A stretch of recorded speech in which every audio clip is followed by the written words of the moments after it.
Hi, my name is Mats, and I am from Group 8, who has chosen the topic of delivery drones. In this presentation, we will guide you through our most important findings and discuss what the things we find most important. I will not be the only one who is doing the presentation, and my team members will introduce themselves during their own parts. Here's a preview on what the structure of this presentation is going to be like and what topics we're going to touch upon. First, I will start by introducing the topic of what the technology is about. This will provide full context to the current state of what the technology is in. After that, the reasoning behind why we picked our chosen actor is discussed. The presentation then continues in analysis where we talk about different occurring problems related to different domains. So for example, business domain, but also an environmental domain. Towards the end, we will discuss the future of this innovation and also provide some recommendation and uncertainties of our research. At the end of the presentation, we will be open to answer questions in real life. Technology of drones is something that people are quite familiar with. They are small unmanned aerial vehicles that can be controlled either by software or underground. In 2008, Amazon announced a program called Amazon Prime Air, in which they deliver packages via these drones. Because of this, there was a lot of media attention that goes towards this topic. These drones were able to pick up the packages, mostly small packages, and deliver them to people's houses.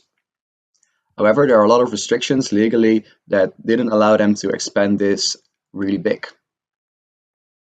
When we first discussed this topic among our team, there are a lot of other factors which already came across, for example, environmental and also ethical issues. However, these issues were not something that we could find really easily. That is also the reason why we eventually came down to the following research question. How is the legislation of commercial delivery drones in the Netherlands controlled by European and Dutch regulatory actors? The reason why we chose this focal actor will come later. However, we wanted to somewhere include this large societal impact, which we could not really find. The objective of our research is to provide a good analysis of all involved factors which commercial delivery drones bring along. Now we can continue with the reason why we chose our focal actor of regulatory institutes. First, I will discuss what we came across during our multi-level perspective. By doing this analysis method, the topic eventually narrowed down into 3 different categories, namely delivery for healthcare, food, and on a commercial level. In the beginning, we intended to cover all of these. However, later during the process, we found out that commercial drones bring from a legal point of view a more interesting challenge due to its complexity. This is because the support base for medical delivery would, for example, be a lot higher than for commercial. Later, we also saw that from a socio-technical landscape, there's not a lot going on. After this analysis, which established all the actors, we continued to form a stakeholder analysis to see which actor would be most interesting for our research. As mentioned before, there is not a lot of movement on a socio-technical level, although the innovation in itself does continue to grow. And for this research, we wanted to choose an actor which has a high power, since it would be interesting to see what they could potentially do with this power. Aside from that, we wanted to pick an actor that has to include multiple points of view, so not only from a business perspective, but also, for example, from an ethical perspective. One actor that combines all of these requirements were regulatory institutes. And eventually we narrowed down the scope of this research to only the Netherlands. For the Netherlands, there are 2 main regulatory actors at play for drones, namely the European Union Aviation Safety Agency and the Dutch government itself. During the rest of this research, the focal point is towards these regulatory actors and seeing on how they should guide this innovation of delivery drones in the most satisfactory way. Alright, with regard to the current legislation, like in the EU, they drastically amended the air traffic legislations several times in the last few years and introduced like the European Single Sky strategy, which is progressively implemented to establish like highest levels of safety, enforce privacy rights, address security and environmental concerns, but they also explicitly state that they want to gradually integrate drones in the air traffic, so the direction is pretty clear. Also, they want to like replace the national regulations with one uniform EU legislation, so to say the single sky. And in the current framework, there are like three categories according to the relative risk, which is like the open, the specific, and certified category. The open, has the lowest risk and needs no prior authorization. The specific needs an authorization and a so-called risk assessment, and the certified category, which has the highest risk and would thus include delivery drones, they always need an authorization, a certificate of airworthiness, an air operator approval, etc., etc.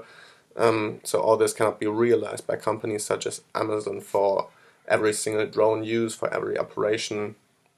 So currently, this whole domain is very heavily regulated, and the current legislation does not allow for drone delivery systems. So the EASA states that in order to enable such operations in the certified category, so drones, they would have to amend almost all the aviation regulations that are in place right now, and itself calls that a major task, but at the same time they are eagerly working on that goal, but more to that later.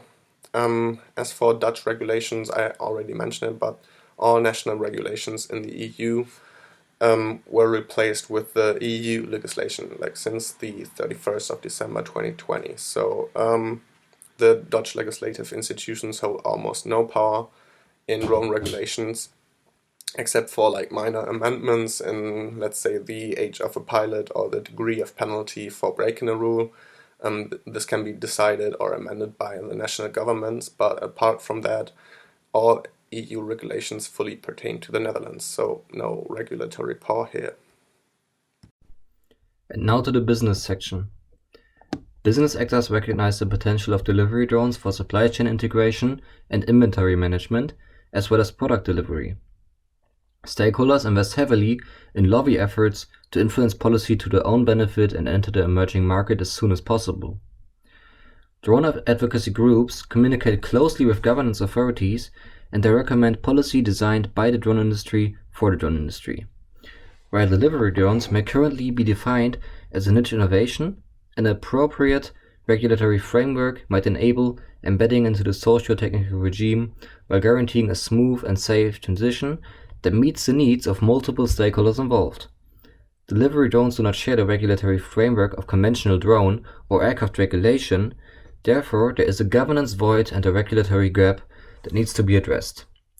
Because the same rules that applied 20 years ago for manned aviation cannot be used here in unmanned aerial vehicles that are operated autonomously. Regulators prevent the ambitious business actors from premature commercialization that might be hurting social welfare if economic benefit is prioritized over ethical considerations. Hello, my name is Adrian. The ethical approach is relevant for regulatory actors because it is concerned with issues like privacy and liability concerns, which has a direct influence on the attitudes and social acceptability on delivery drones. Our literature review showed that the impact on the personal living environment drones might have is amongst the main concerns in the Dutch public. Given the need for a robust sense and detect technology for delivery drones, high-quality cameras and sophisticated localization systems are in place, raising concerns about data protection and privacy. Delivery drones are expected to fall under the category of medium or high risk set by the EU regulation on drones, which makes the operator comply with the EU General Data Protection Regulation. In it, articles concerning automated individual decision-making, protection of personal data, as well as requirements for data protection impact assessment can be found. To ensure public safety and security is a priority for the regulatory authorities. Delivery drones have the potential to injure and harm pedestrians in private property. They can also pose a security risk if used for malicious intents. Drones might also be subject to cyber attacks that could lead to the manipulation of the drone's activity and data leakage. As mentioned before, the integration of the Netherlands in the European use space comes with the categorization of drones depending on the risk they pose to the public. The aim of this is to coordinate the flying of drones in a safe manner. Based on our analysis, the focal points of discussion are related to legal and technical aspects of drone safety, leaving behind the human factors and lacking an in-depth analysis of possible misusage of drones. Delivery drones' environmental impact has different issues surrounding it that need to be understood by regulatory authorities and businesses. Drones outperform delivery trucks, producing less CO2 emissions into the air in particular circumstances, and are expected to become more sustainable once they become the main form of package delivery. But the infrastructure needed for the wide-scale implementation is not in place, meaning that additional environmental costs are expected. In terms of animal welfare, drones have proven to be disruptive and harmful to certain species and their habitat. They have also raised concerns over noise pollution, especially in congested areas. The regulation on this topic indicates that drone design needs to take into account noise pollution concerns as well as CO2 emission. But as briefs from the European Environmental Agency have shown, there is a lack of regulation concerning the protection of animal welfare. The analysis showed that the environmental policies on drones are limited and there's still work need to be done by the regulatory authorities. Alright, so as said earlier, the EU is currently working on that legislative framework, which is supposed to be done on the 12th September of 2023, so this is the official deadline. And we think whether or not the EU will meet this deadline is somewhat speculation, but it shows that the EU really wants to integrate and wants to become part of the so-called era of drones. So there's no real lobby opposing this trend. There are these privacy and safety concerns, but the EU almost seems to be the biggest lobby in that regard, as they take these concerns very seriously. At the same time, they want to keep up with the international developments to stay economically competitive with countries like the US, which have a rather loose legislation and are one step ahead of the EU already. And the EU wouldn't just sit and watch, but feel a lot of pressure to timely deliver their legislation, which is then well balanced, provide solutions for all these problems. And this pressure would in the worst case lead to hastily rushing into some less rigid legislation just to let businesses enter the market, which we think would lead to all those fears expressed earlier, like accidents, privacy violations, impacts for environment, psychological well-being, which in turn would lead to lower social acceptance of drones, so impeding its development, maybe even stopping the technology from entering the market altogether.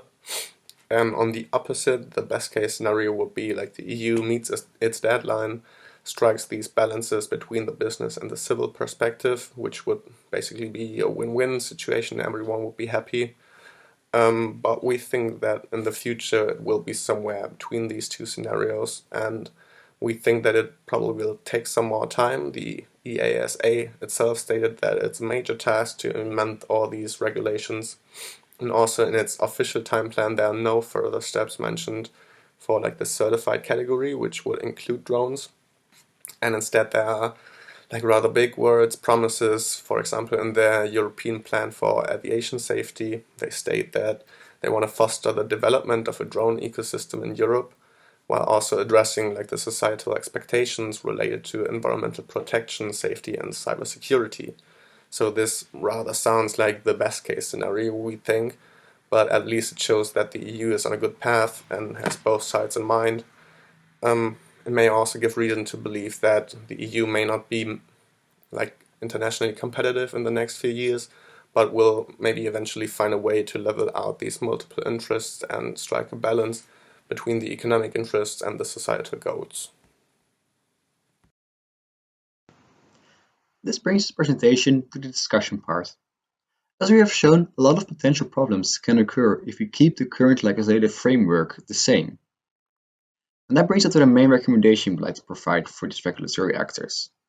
They should really take an active participation role in the process of safely regulating and embedding this innovation.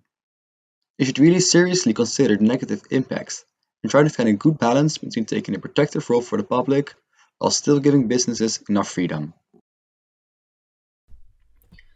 Before widespread commercialization of delivery drones is feasible, given uncertainties need to be resolved.